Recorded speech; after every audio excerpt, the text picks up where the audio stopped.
Hi, in this video we're talking about the fifth topic in P2, nuclear. So we're going to start with definitions. So an isotope, if you remember, is an atom with different numbers of neutrons. So we've got examples of isotopes here, and we're going to talk about how the numbers are different in here. Remember, if you change the number of protons, you actually change the atom. That's what defines what the substances in the periodic table are. So an isotope has different numbers of neutrons, same number of protons. An ion, so what we changed about an ion, if we changed the number of neutrons to get an isotope, if we change the number of protons, we change the element itself. So an ion, to give an atom a charge, we change the number of electrons, so we could either be adding or taking away electrons.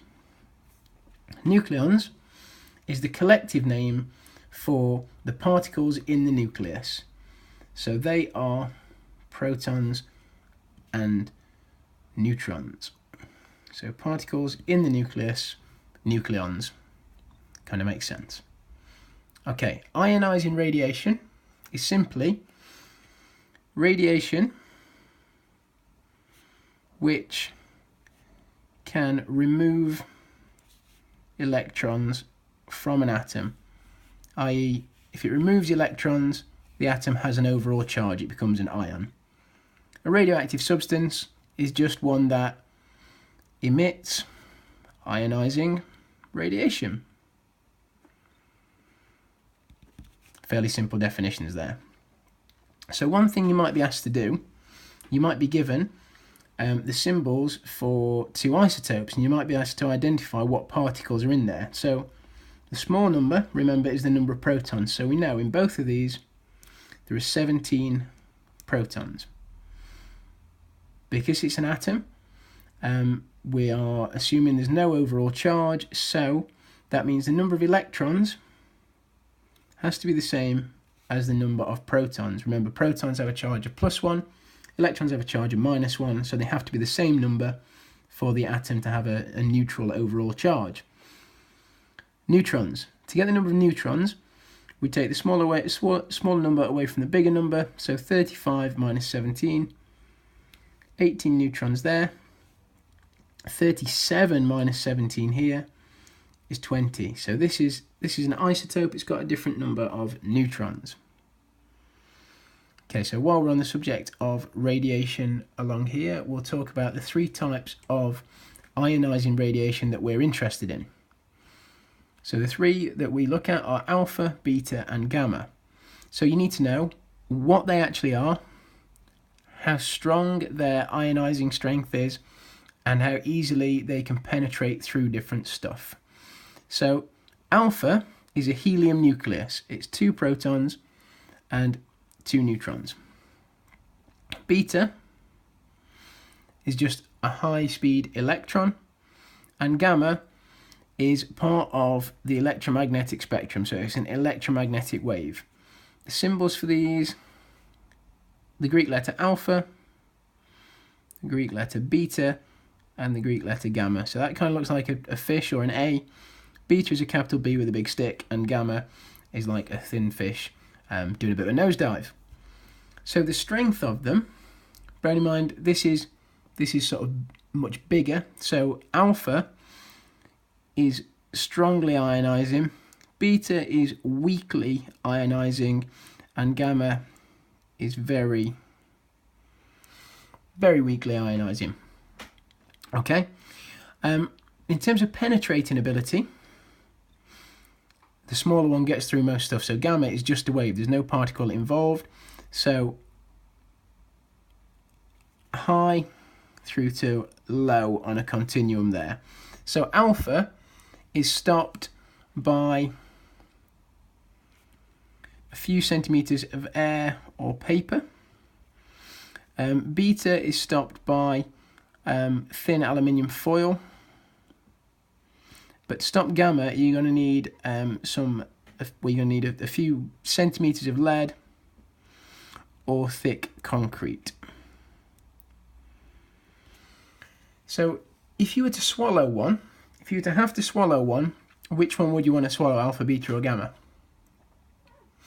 Personally, I would choose gamma because it's weakly ionising, and it can get out of your body easily. If you had to pick one to be exposed to close to you, which would you pick? I'd go with alpha, because although it's stronger, its penetrating ability is really low, so if it's stopped by a few centimetres of air, it's never going to get through your skin.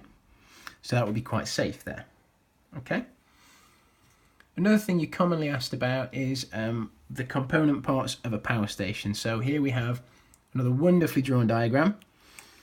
So here we've got the thing that gets hot, the furnace, the boiler. So this is common to a coal, oil or gas power station, to an extent others as well. So what happens in here is we burn whatever fuel we're using to heat water, which turns into steam. Steam turns a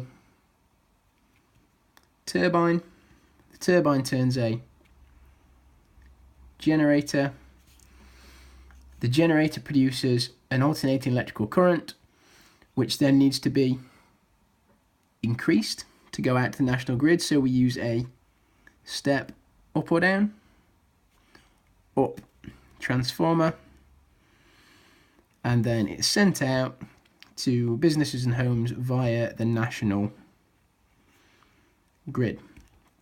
This thing here, the thing that you commonly see off the motorway if you're going past the power station, this is a cooling tower, and that's where the hot water, the steam, goes after it's been through the turbine. It goes back into here to be condensed, and then it can be reused in there.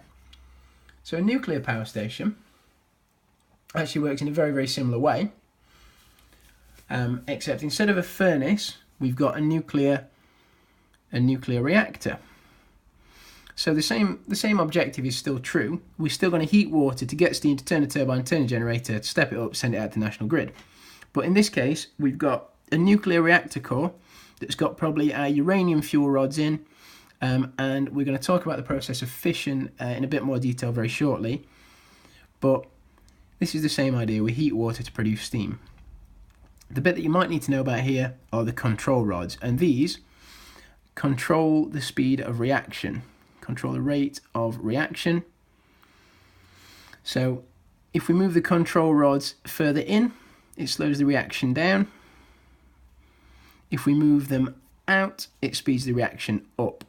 We have to be really careful about this, because if the reaction is too fast, we get problems like we had in Chernobyl, and your reactor essentially turns into like a big nuclear bomb, which has global consequences. The way these control the rate of reaction is they absorb neutrons that are flying around in here. So the further the control rods are in, the more neutrons they absorb. The further they're out, the less neutrons they absorb. So we've got two types of nuclear reaction. Nuclear fusion, fusing means joining together, and nuclear fission. So fission is the one that we use most commonly because it's easier for us to do. Fusion would be almost like the holy grail of energy resources for us if we could master it here on Earth, because it uses isotopes of hydrogen, hydrogen being the most abundant element in the universe. So this is called deuterium, and this is called tritium. And they're both isotopes of hydrogen, because as you can see, there's just one proton in each of them. This one's got one neutron, deut commonly meaning 2, so 2 nucleons, tritium, trit meaning 3, proton, and 2 neutrons. So they combine to make a helium nucleus. This is much like what's happening in our sun. Releases a load of energy and one spare neutron. We need huge temperatures to get this to work here on Earth, which is why currently we don't use it as a fuel source. We can't get it to work economically. But it's an ideal. That's how the sun's powered. That's how stars are powered. Fission, the one we can do, we fire a neutron. That's what's happening in here. We fire a neutron into a massive nucleus of something like uranium. And what happens then is that splits out into what we call daughter nuclei. So normally splits out into 2 daughter nuclei. and some extra neutrons. So these neutrons could all potentially go on to cause further fissions. In a nuclear reactor, we want a chain reaction. So this one would go on to cause a further fission, whereas these two would just be absorbed by the control rods. The difference between a nuclear reactor and a nuclear bomb is that rather than having a nice controlled chain reaction in a power station, if we didn't control this and all of these neutrons could go on to cause further fission, you would have a lot of energy released very, very quickly and you wouldn't be able to control it. We do control it in fission. That's why it is a commonly used power station type, because we don't release any carbon dioxide into the atmosphere, we don't pollute, we don't use up fossil fuels, but if it goes wrong, it's really, really dangerous. And also we have waste that we have to deal with possibly for thousands of years because it stays very, very radioactive. But sometimes it's preferred to fossil fuel power stations because we are rapidly running out of fossil fuels, and burning fossil fuels releases carbon dioxide, sulfur dioxide, which causes things like acid rain and climate change. Okay, good luck with that. Thanks for watching.